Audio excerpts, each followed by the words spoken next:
ଯେଉଁ ପିଲାମାନେ ଏ ବର୍ଷ ପ୍ଲସ୍ ଟୁ ପଢ଼ିବା ପାଇଁ ଫର୍ମ ଭରିଛନ୍ତି ବା ଫର୍ମ ଫିଲ୍ଅପ୍ କରିଛନ୍ତି ସେମାନଙ୍କ ପାଇଁ ବହୁତ ବଡ଼ ଅପଡ଼େଟ୍ ଅଛି ଯେ ସେମାନଙ୍କର କେଉଁ ଦିନ ପ୍ରଥମ ମେଧା ତାଲିକା ବା ଫାଷ୍ଟ ମେରିଟ୍ ଲିଷ୍ଟ ପ୍ରକାଶ ପାଇବ ଏବଂ କେଉଁ ଦିନ ସେମାନଙ୍କର ଜଏନିଂ ହେବ ଜଏନିଂ ପାଇଁ ସେମାନଙ୍କୁ କେଉଁ ସବୁ ଡକୁମେଣ୍ଟ ଲାଗିବ ଏ ବିଷୟରେ ଆମେ ଡିଟେଲ୍ସ ଏହି ଭିଡ଼ିଓରେ ଆଲୋଚନା କରିବା। ତେଣୁ ସମସ୍ତ ପିଲାମାନଙ୍କୁ ଅନୁରୋଧ ଭିଡ଼ିଓଟିକୁ ନିହାତି ଶେଷ ପର୍ଯ୍ୟନ୍ତ ଦେଖିବେ। ଚ୍ୟାନେଲକୁ ପ୍ରଥମ ଥର ଆସିଥିଲେ ନିହାତି ଚ୍ୟାନେଲଟିକୁ ସବସ୍କ୍ରାइब करेंगे और पाखे थी बेल आइकन टी प्रेस करदे और भिडियोटी को लाइक करने जमारू भूलें और तुम जो सांग मैंने प्लस टू आवेदन कर निहाती भिडियोटी को शेयर करने।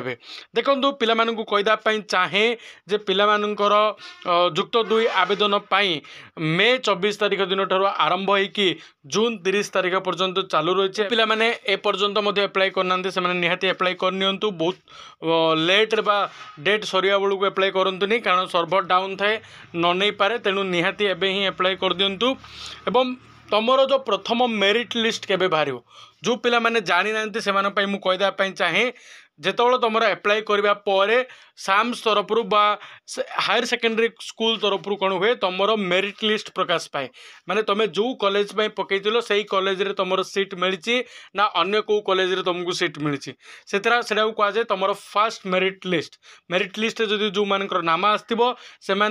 कौन करेंगे इंटीमेशन लेटर डाउनलोड करेंगे। इंटीमेशन लेटर डाउनलोड करने से फीस दवापाई पड़ो से कॉलेज जो कॉलेज तुम सिलेक्शन होती से कॉलेज तुम प्लस टू पढ़ाई गोटे वर्ष फीस के तुमको देखदेव